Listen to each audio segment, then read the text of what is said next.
तो कहानी की शुरुआत होती है एक लड़की को दिखाने से, जहाँ आधी अंधेरी रात में कुछ लड़के उस लड़की के साथ गलत कर रहे होते हैं, यानी कि उसे जबरदस्ती सेक्सुअली असॉल्ट कर रहे होते हैं। जहाँ लड़की खुद को बचाने की कोशिश तो बहुत करती है, पर वो उस हालात से बाहर नहीं आ पाती। तो अगले सीन में हम पुलिस स्टेशन में 4 लड़कों को देखते हैं, जिन्हें पुलिस ऑफिसर्स बहुत बेदर्दी से, यानी कि सच में बहुत ही बेदर्दी से मार रहे होते हैं, क्योंकि दोस्तों इन्हीं 4 लोगों पर उस लड़की के साथ गलत करने का इल्जाम लगा होता है। चारों लड़कों को डंडों से मारा जाता है कि उनके शरीर पर हर जगह डंडों के निशान आ जाते हैं और दर्द से तड़प तड़प कर उनकी जान निकल रही होती है। हालात तो इतने खराब हो जाते हैं कि इस पिटाई के बाद पानी पीने तक का समय नहीं दिया जाता उन्हें। जैसे आराम करके चारों कुछ खाने जाते हैं या पानी पीने जाते हैं, उसी वक्त सभी पुलिस ऑफिसर्स मिलकर इन्हें पीटने लग जाते हैं, जिसे दोस्तों मैं बिल्कुल भी गलत नहीं मानता, क्योंकि जिन्होंने ऐसी हरकत की हो उन्हें ऐसी सजा तो मिलनी चाहिए। लेकिन सच क्या है ये भी तो जरूरी है। अगले दिन इस खबर के बारे में न्यूज चैनल्स पर बताया जाता है, जहाँ पर हम एक लॉयर के घर में वही न्यूज चलते हुए देखते हैं, जिसमें न्यूज एंकर बताती है कि पिछली रात 16 साल की लड़की के साथ गलत किया गया और 4 लड़कों को इस शक पर पकड़ा गया कि उन्होंने ये गलत काम किया। हालांकि जिन पुलिस ऑफिसर ने लड़कों को पकड़ा है, उन ऑफिसर्स का मानना है कि इन्हीं लड़कों ने वो गलत काम किया और जल्द ही वो गलती भी मान लेंगे अपनी। लेकिन अभी तक उन लड़कों में से किसी ने ऐसा कुछ नहीं कहा कि उन्होंने ऐसा कुछ किया। दोस्तों इस केस पर होम मिनिस्टर ने भी अपनी राय रखी होती है और कहा है कि जल्दी सच सबके सामने आ जाएगा, और साथ ही उन्होंने उस लड़की जिसके साथ ये अत्याचार हुआ उसे लेकर ये भी कहा है कि इसमें लड़की की भी थोड़ी गलती है, क्योंकि वो छोटे कपड़े पहनकर रात में अकेली घूम रही थी। ये सुनने के बाद तो लॉयर कहता है कि क्या किसी बेटी सोच चाहिए, देश आगे कैसे जाएगा जब ऐसे लोग मिनिस्टर्स होंगे। तो इसके बाद तो कहानी अगले दिन पर शिफ्ट हो जाती है, जहाँ हम शिवा नाम के एक लड़के को देखते हैं और साथ ही शिवा के 3 दोस्तों को भी देखते हैं। सभी एक साथ लॉ कॉलेज में पढ़ रहे होते हैं और आज इनके कॉलेज का दोस्तों आखिरी दिन है, जिस वजह से सभी शाम में पार्टी करने का प्लान कर रहे होते हैं। अब जिस क्लास में सभी पढ़ते हैं उसी क्लास में होम मिनिस्टर की बेटी भी पढ़ती है, जिसका नाम है निधि, और निधि की अच्छी दोस्त भी है। तो शाम की पार्टी में निधि भी आ जाती है। आगे शाम होती है तो सभी पार्टी वाली जगह पर पहुंच जाते हैं, जहाँ कार से ड्रिंक्स निकालने के बाद सभी जरा अल्कोहल ड्रिंक करते हैं। अब दोस्तों इसके बाद वो पार्टी में जाकर एंजॉय करते हैं डांस करके। तो इस दौरान इनके साथ निधि भी होती है, पर किसी वजह से शिवा इस पार्टी में नहीं आया होता। काफी देर पार्टी करने के बाद निधि और उसके फ्रेंड्स वापस पार्टी से बाहर आते हैं और फिर से काफी ड्रिंक करते हैं। इसके बाद तो उन सभी को इतना नशा हो जाता है कि वो होश में ही नहीं रहते, और इसके अगले पल हमें नेक्स्ट सीन दिखाया जाता है कि निधि के साथ किसी ने सेक्सुअली असॉल्ट किया है। निधि की कंडीशन बिल्कुल क्रिटिकल होती है और फिर उसे हॉस्पिटल ले जाया जाता है, जहाँ कुछ देर में पुलिस ऑफिसर्स भी आ जाते हैं, और जैसे वो निधि की तरफ देखते हैं उन्हें पता चल जाता है कि ये काम एक लड़के का नहीं बल्कि कई लड़कों ने मिलकर किया है। तो आगे ये बात होम मिनिस्टर राघव तक पहुंच जाती है कि उनकी बेटी के साथ ऐसा कुछ हुआ है। राघव तो भागते भागते हॉस्पिटल पहुंचता है और फिर अपनी बेटी की हालत देखकर पूरी तरह रोने लगता है। वहीं दूसरी तरफ हम पूजा नाम की एक क्राइम जर्नलिस्ट को देखते हैं, जिसे इस बात का पता चल जाता है कि होम मिनिस्टर की बेटी के साथ कुछ ऐसा हुआ है। पूजा फिर कुछ मिनट्स में हॉस्पिटल के बाहर आकर अपने दोस्त के साथ रिकॉर्डिंग शुरू करके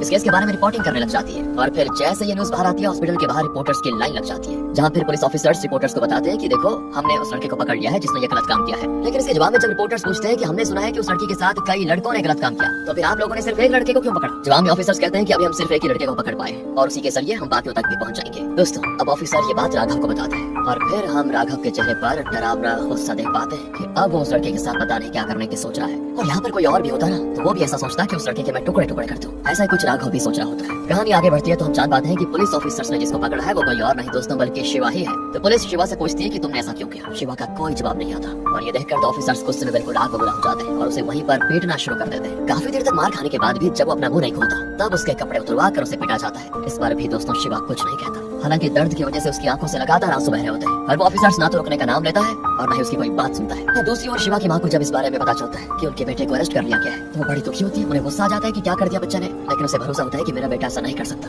जब वो पुलिस स्टेशन में मिलने आती है तो उसे अपने बेटे से मिलने नहीं दिया जाता। आगे ऑफिसर्स तो शिवा को और देर तक पीटते हैं, लेकिन जब शिवा अपना मुंह नहीं खोलता तो ये बात ऑफिसर होम मिनिस्टर को बता देता है। होम मिनिस्टर तो शिवा को और भी बुरी तरह पीटने का प्लान बनाता है ताकि वो अपना जुर्म कबूल कर पाए, और फिर आगे पूरी रात शिवा को उल्टा करके बेरहमी से मारा जाता है। आगे पूजा को देखते हैं, वही जर्नलिस्ट जिसने पिछली रात इस केस को कवर किया था, और अब सोच रही है वो कि शिवा सही है या फिर गलत। तभी पूजा की मेड जो कि शिवा के परिवार को जानती है, वो कहती है कि शिवा के पिता को किसी ने फेक केस में फंसा दिया था, जिस वजह से उन्होंने खुदकुशी करी, और आगे से कभी उनके परिवार के साथ ऐसा कुछ ना हो। तो इसलिए शिवा की माँ ने शिवा को लॉयर बनाने के बारे में सोचा, और देखो ना अब बेचारा खुद एक केस में फंस चुका है, और मैं जानती हूँ कि उसने कुछ गलत नहीं किया है, उस पर सिर्फ झूठा इल्जाम लगाया गया है। ये सुनकर पूजा सोचने लगती है कि एक बार मुझे फिर इस केस के बारे में सोचना चाहिए। तो दोस्तों फिर वो शिवा की माँ से मिलने जाती है, जहाँ उसकी माँ तो इस बात पर विश्वास कर ही नहीं पाती कि उनके बेटे ने ऐसा कुछ किया। पूजा फिर शिवा की माँ के साथ शिवा से मिलने के लिए लीगल पेपर्स बनाते हैं, और जब उन पेपर्स को लेकर वो शिवा से मिलने पुलिस स्टेशन जाते हैं, तब उन्हें वहाँ भी रोक दिया जाता है और मिलने से मना कर दिया जाता है। पुलिस ऑफिसर्स का ये रवैया देखकर पूजा को थोड़ा शक होने लग जाता है दोस्तों कि ऑफिसर्स इस तरह बर्ताव क्यों कर रहे हैं, जबकि अभी तक तो ये प्रूव भी नहीं हुआ है कि शिवा ने ये क्राइम किया है। अगले दिन शिवा को कोर्ट में लाया जाता है और होम मिनिस्टर की तरफ से एक फेमस क्रिमिनल लॉयर इस केस को हैंडल कर रहा होता है। वहीं दूसरी ओर तो शिवा की तरफ से कोई भी लॉयर सामने आकर केस को हैंडल नहीं करना चाहता, यहाँ तक कि गवर्नमेंट के लॉयर्स भी इस केस को लेने से मना कर देते हैं, जिसका एक ही कारण हो सकता है कि शायद होम मिनिस्टर ने सभी को धमकाते हुए ऐसा जरूर कहा होगा कि कोई भी उस लड़की की तरफ से केस नहीं लड़ेगा, और इसी वजह से कोई भी लॉयर सामने नहीं आता।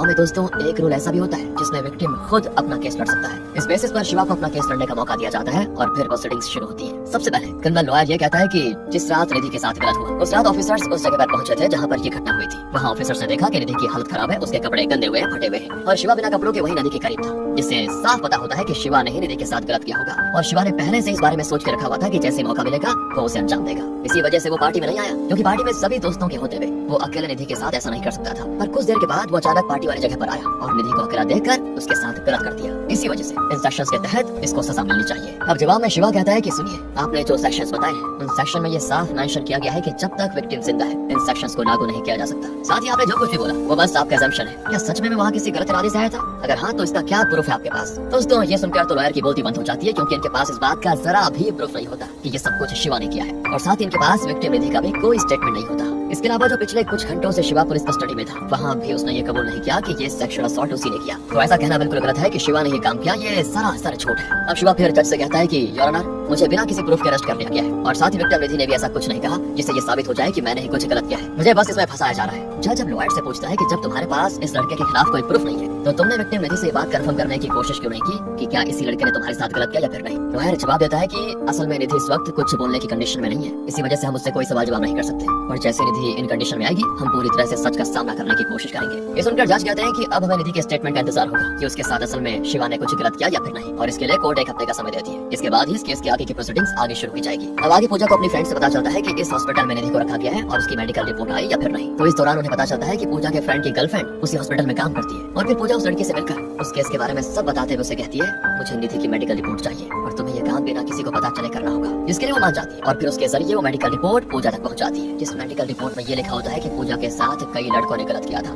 यानी कि ये एक गैंग सेक्सुअल असॉल्ट था। और अगर इसमें कई लड़के थे तो फिर शिवा को ही क्यों पकड़ा गया और बाकी लड़के कहाँ हैं? आगे पूजा ये रिपोर्ट शिवा तक पहुंचाती है और शिवा जब उस रिपोर्ट को पढ़ता है तो उसे कई और बातें क्लियर हो जाती है, जैसे कि निधि के शरीर पर चोट के कई निशान है, उसके साथ ऐसा बर्ताव किया गया जैसा कि किसी जानवर के साथ किया गया हो। शिवा इन सारी बातों को याद कर लेता है और फिर अगले दिन कोर्ट में शिवा को वापस लाया जाता है, जहाँ इस बार उस डॉक्टर को भी बुलाया जाता है दोस्तों, जो कि इस वक्त निधि का इलाज कर रही है। पर इससे पहले कि उस डॉक्टर को बुलाया जाए वहाँ पर निधि के ड्राइवर को बुलाया जाता है, जिसने उस रात सबसे पहले शिवा को नदी के करीब देखा था। अब ड्राइवर जज से कहता है कि मैं निधि मैम को ढूंढने निकला था और जब मैं उनके पास पहुंचा तो मैंने देखा कि शिवा उनके साथ जबरदस्ती कर रहा है। शिवा फिर ड्राइवर से पूछता है कि जितना मुझे याद है आप जब भी निधि के कॉलेज छोड़ने उसको आते थे तो आप हमेशा एक चश्मा पहना करते थे, राइट? तो आपने आज क्यों नहीं वो चश्मा पहना हुआ है? जवाब में वो कहता है ड्राइवर कि मेरा चश्मा टूट गया। शिवा फिर ड्राइवर को फोर्स करता है कि वो पूरी कहानी बताइए कि वो चश्मा कैसे टूटा था। तो ड्राइवर बताना शुरू करता है कि असल में इस हादसे से एक हफ्ते पहले जब मीडिया में ये खबर फैली थी कि होम मिनिस्टर ने एक 16 साल की लड़की के साथ गलत होने पर ये कहा कि इस हादसे में लड़की की भी गलती है, क्योंकि वो छोटे कपड़े पहनकर घर से बाहर निकल रही थी। ये उस समय होम मिनिस्टर के स्टेटमेंट थे। तो तब इस बात को लेकर निधि के दोस्तों में कई जन गुस्सा हो गए थे। उस समय उन्होंने निधि से कहा कि तुम्हारे पापा ऐसे कैसे कह सकते हैं, लड़कियों को जो पहनना है वो पहनेंगे। तो उस समय निधि ने कहा कि मुझे इन बातों से कोई फर्क नहीं पड़ता। पर उसी वक्त वहाँ पर 3 लफंगे बैठे हुए थे जिन्होंने इस बात को सुन लिया था और निधि के दोस्तों से वो लड़ने लगे कि लड़कियों को कुछ भी नहीं पहनना चाहिए, उन्हें छोटे कपड़े नहीं पहनने चाहिए। तो वहाँ पर झगड़ा शुरू हो गया था और तभी बीच में मुझे जाकर वो झगड़ा रोकना पड़ा। उसी समय मेरा वो चश्मा टूट कर गिर गया था। और आगे जब ये बात निधि के पिता को पता चली तो उसके साथ कुछ लड़कों ने झगड़ा किया था, तो इस वजह से निधि के पिता ने अपने पूरे पावर का इस्तेमाल करके उन लड़कों को अरेस्ट करवाया और पुलिस स्टेशन में उन्हें कुछ दिन अच्छे से खातिरदारी करने के बाद ही छोड़ दिया, जिससे ये लाजमी था कि उन 3 लफंगों को इस बात से निधि के ऊपर अलग सा गुस्सा आ चुका था कि उसकी वजह से उनकी इतनी हालत खराब हुई, और ये भी लाजमी है कि उन्होंने निधि से बदला लेने के बारे में सोचा जरूर होगा। दोस्तों तो इस तरह ये सारी बातें अभी तक की कोर्ट में आ जाती है। तो शिवा यहाँ तक की बातों को कोर्ट के सामने ला चुका था। इसके बाद लॉयर डॉक्टर को बुलाते हैं जो कि इस वक्त निधि को संभाल रहे हैं, जहाँ डॉक्टर जज को मेडिकल रिपोर्ट देते हुए कहती है कि हमारे मेडिकल रिपोर्ट के हिसाब से शिवा ने ये गलत काम किया है, क्योंकि शिवा का डीएनए निधि के शरीर के अंदर मिले डीएनए से मैच कर चुका है। साथ ही जिस तरह से निधि के शरीर पर कई चोट के निशान है, इससे ये भी साबित होता है कि शिवा ने उस दिन ड्रिंक किया हुआ था और नशे की हालत में ही उसने ये सब कुछ किया। इसी वजह से शायद शिवा को ये बातें याद नहीं है। दोस्तों ये सभी बातें डॉक्टर कहती है, ओके? तो शिवा तो एक ही पल में डॉक्टर की सारी बातें गलत साबित कर देता है। वो उस मेडिकल रिपोर्ट को सामने लाता है जो पूजा ने उस तक पहुंचाई थी। शिवा कहता है कि निधि जी ये ओरिजिनल मेडिकल रिपोर्ट है, समझे? पर दोस्तों अगर ये बात सच है तो वो कौन सी मेडिकल रिपोर्ट है जिसे इस वक्त डॉक्टर ने जज को दिया है? इसका जवाब जल्द ही मिल जाएगा। शिवा जज को दूसरी मेडिकल रिपोर्ट दिखाकर कहता है कि योर ऑनर ये मेडिकल रिपोर्ट सेम हॉस्पिटल की है और उसी दिन की है। तो इस रिपोर्ट के हिसाब से निधि के साथ कई लड़कों ने गलत किया था, क्योंकि निधि के शरीर में कई लड़कों के अलग अलग डीएनए मिले थे, जिसमें से एक भी डीएनए मेरा नहीं था। यहाँ तक कि मुझसे डीएनए लिया ही नहीं गया, और जब मुझसे डीएनए लिया ही नहीं गया तो डॉक्टर को ये बात कैसे पता चले कि मेरा ही डीएनए निधि के अंदर मिला है? दोस्तों शिवा पूरी तरह से शुरुआत से सच बताना शुरू करता है कि असल में डॉक्टर ने इस वक्त जो मेडिकल रिपोर्ट दी है वो फेक है, और उस फेक मेडिकल रिपोर्ट में मेरा डीएनए कुछ इस तरह से आया होगा। तो जिस रात मुझे मार मार कर बेहोश कर दिया गया था, तब मेरी बेहोशी की हालत में मेरे शरीर से डीएनए सैंपल लिया गया और फिर उस सैंपल को लेकर एक रिपोर्ट बना दी गई होगी और फिर ये सब बता दिया गया कि निधि के शरीर में मेरा डीएनए मिला। अब ताज शिवा से पूछते हैं कि अगर ये बात सच है तो असली मेडिकल रिपोर्ट कहाँ पर है, जिस पर शिवा पूजा का दिया हुआ मेडिकल रिपोर्ट जज को देता है, जिसमें ये साफ लिखा हुआ था कि 3 लड़कों ने पूजा के साथ गलत किया और वो तीनों लड़के नशे की हालत में थे और उन्होंने ड्रग्स वगैरह भी लिए हुए थे। पर शिवा के मेडिकल रिपोर्ट से ये बात पता चल जाती है कि उसने पिछले कुछ हफ्तों से ना तो ड्रिंक किया है और ना ही कोई ड्रग लिया है, यानी कि शिवा उन तीनों लड़कों में से था ही नहीं। तो फिर सवाल आता है कि वो 3 लड़के हैं कौन और क्यों डॉक्टर ने जज के सामने फेक मेडिकल रिपोर्ट दी। इस सवाल का जवाब देने के लिए शिवा होम मिनिस्टर को सामने बुलाता है और उससे सवाल जवाब करना शुरू करता है। इस दौरान हम देखते हैं कि शिवा बार बार अपना हाथ होम मिनिस्टर के हाथों के पास लेकर जा रहा होता है और बार बार होम मिनिस्टर को टच करने की कोशिश करता है। ये चीजें दोस्तों जज भी नोटिस करते हैं। कुछ देर के बाद शिवा होम मिनिस्टर राघव से कहता है कि राघव जी, मैं अलग जाति अलग कास्ट का हूँ, इसीलिए आपको पसंद नहीं कि मैं आपको टच भी करूँ, है ना। इससे साबित होता है कि आपको अपनी जाति पर बहुत ही घमंड है और दूसरों की जाति को आप नीची नजरों से देखते हैं, राइट योर ऑनर। असल में ये केस एक सेक्सुअल असॉल्ट के साथ जाति को लेकर भेदभाव के बारे में भी है। तो हुआ ये था कि जब होम मिनिस्टर को ये बात पता चली कि उनकी बेटी के साथ गलत हुआ है, तब उनको ये बात भी पता चल गई थी साथ में कि ये गलत काम उन्हीं 3 लड़कों ने किया है, जिन्हें कुछ समय पहले होम मिनिस्टर ने पुलिस अरेस्ट करवाया था और उन्हें पिटवाया था। उसी मार का बदला लेने के लिए उन्होंने निधि के साथ गलत किया और तभी होम मिनिस्टर को ये बात भी पता चली कि वो तीनों लड़के उसकी जाति के यानी उसके ही कास्ट में हैं और अभी इलेक्शन पास आ रहे हैं। तो अपने किसी जाति वाले को सजा दिलवाकर होम मिनिस्टर इस बात का खतरा नहीं लेना चाहता था कि वो अपने कास्ट के लोगों पर गुस्सा है, क्योंकि अगर वो ऐसा करता तो उसकी कास्ट से उसको वोट नहीं आते। वो चाहता था कि इस केस में कोई और लड़का फंस जाए और फिर होम मिनिस्टर अपने अकॉर्डिंग ही उन लड़कों को बाहरी सजा दे दे बिना किसी ऑफिशियल तरीके से। लेकिन मेन बात थी किस लड़के को इसमें फंसाया जाए, तो इसके लिए इन्होंने शिवा को चूज किया। असल में उस रात शिवा पार्टी में आया तो था और जब उसने निधि को जंगल के करीब ऐसी हालत में देखा जहाँ निधि के शरीर पर कपड़े नहीं थे, तब निधि की मदद करने के लिए उसने अपना शर्ट निकाल कर निधि को दे दिया और इसी वजह से शिवा बिना कपड़ों के वहाँ नदी के करीब बैठा हुआ था। साथ ही जब पुलिस वहाँ पर आई तो निधि कुछ बोलने की हालत में नहीं थी, इस वजह से उसने पुलिस को कुछ सच नहीं बताया कि क्या क्या हुआ, कि मतलब ये काम शिवा ने किया या फिर किसी और ने। तो पुलिस को लगा कि शिवा, तो यहाँ पर पुलिस ने शिवा को ही गलत समझकर अरेस्ट कर लिया और फिर जैसे ही निधि हॉस्पिटल में पहुंची तब वो वहाँ कई दिनों के लिए बेहोश हो गई, जिस वजह से ये सच कभी सामने आ ही नहीं पाया कि उन 3 लड़कों ने ही निधि के साथ गलत किया, ना कि शिवा ने। अब ये बातें शिवा कहता तो है पर इसके लिए उसके पास कुछ ठोस सबूत हो तभी काम चलेगा। इसके लिए शिवा निधि का एयर डिवाइस कोर्ट को देता है, जो कि उसे पूजा के लाइव रिपोर्ट के अंदर ही मिला था। वो एयर डिवाइस निधि हर समय इस्तेमाल करती थी, जिसे वो कॉलेज के लेक्चर्स को रिकॉर्ड करके घर पर देखा करती थी और फिर उस रात जो भी हुआ वो सभी चीजें निधि के इस डिवाइस में रिकॉर्ड हो गई, जिससे शिवा कोर्ट के सामने दिखा देता है और सच सामने आ जाता है कि शिवा ने कुछ गलत नहीं किया। उसी वक्त कोर्ट में सभी को ये पता चल जाता है कि निधि के हॉस्पिटल में मौत हो चुकी है, जिसका सच भी अब कोर्ट के सामने आ जाता है। डॉक्टर फिर एक्सपोज होने के बाद कोर्ट को सब सच बता देती है कि मैंने पहले रियल मेडिकल रिपोर्ट ही बनाई थी और मुझे पता था कि शिवा ने कुछ गलत नहीं किया, पर मुझे धमकाते हुए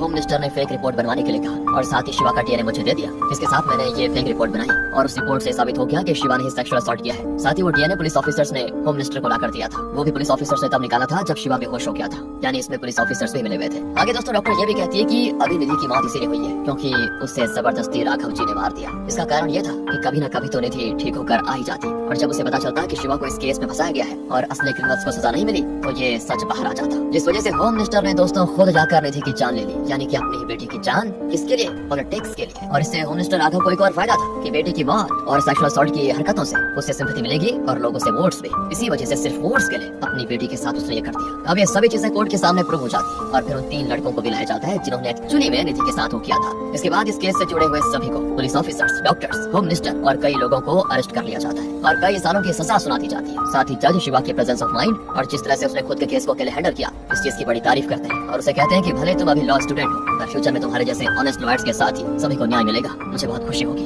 इसी के साथ दोस्तों ये कहानी यहाँ पर खत्म हो जाती है।